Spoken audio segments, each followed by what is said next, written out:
So the first report, we started as an SEO company. So the first report I always like to build, and we're under reports and library, and we're going to create a new report, and it's going to be a detailed report. And the reason why I like detailed reports is because it comes with a graph and a table. And for me, I love a good graph when it comes to data because things change, like anything can change day to day. And we want a traffic acquisition report. The great thing about GA4 is traffic acquisition is going to show up in a different spot every time you open this. For me today, it's right here. For you, it probably won't be right here. It changes literally maybe a couple times per day where I will see it. But we're going to grab a traffic acquisition.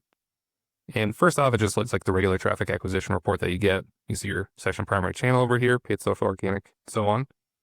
We're going to fix this. We're going to go over here to the right side. There's something called report filter.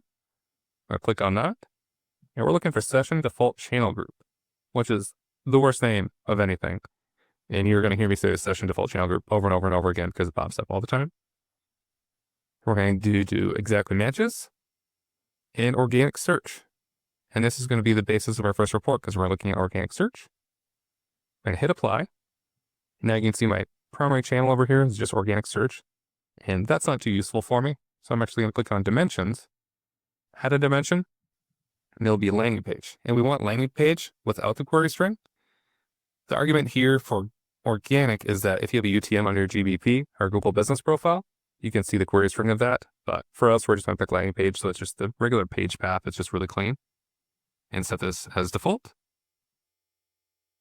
And that's going to give us our landing page with sessions, engaged sessions, engagement rate, average engagement time per session, and a bunch of other stuff. But it has some useless things like total revenue. So we're going to go into metrics, delete total revenue. As you can see here, there's session key event right twice.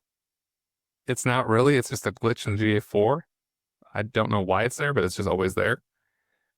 But we do want to add total users. So I use the search bar and add total users because I want to know, like maybe I have lots of repeat visitors. So I just drag it up here by sessions. And now I can see 1,392 sessions hit my homepage and 1,063 users.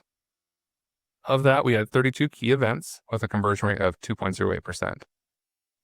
And for us, a baseline for organic search, we do want to see the homepage convert above 2%. That means that the UX is fine. So we're right there, 2.08%. But we get to see a bunch of other information, including their location. So we'll have to hide that part.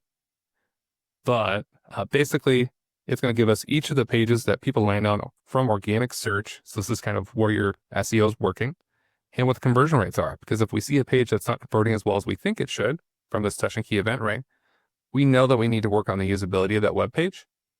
And that's going to be really, really critical for us. So basically, if you're a marketer, an automotive, or even just a general manager, and you get in here to look at this report, when you talk to your marketing companies, you're going to say, okay, why is my conversion rate from this page 0%? That seems bad. That shouldn't happen. And that's the type of things we're looking for. So the next step is click save. And I'm just going to call this organic search traffic just to be on the nose as possible. Hit save. As you can see, it changes the name up here on the top left. But we want this to be functional for us. So we're actually going to back out. Go into our automotive collection that we just built. Click on it. Click edit. And we are going to add that new report to our traffic section. Hit save. You're going to save it to the current collection. When we go back out, you can now see under our traffic report, we have both.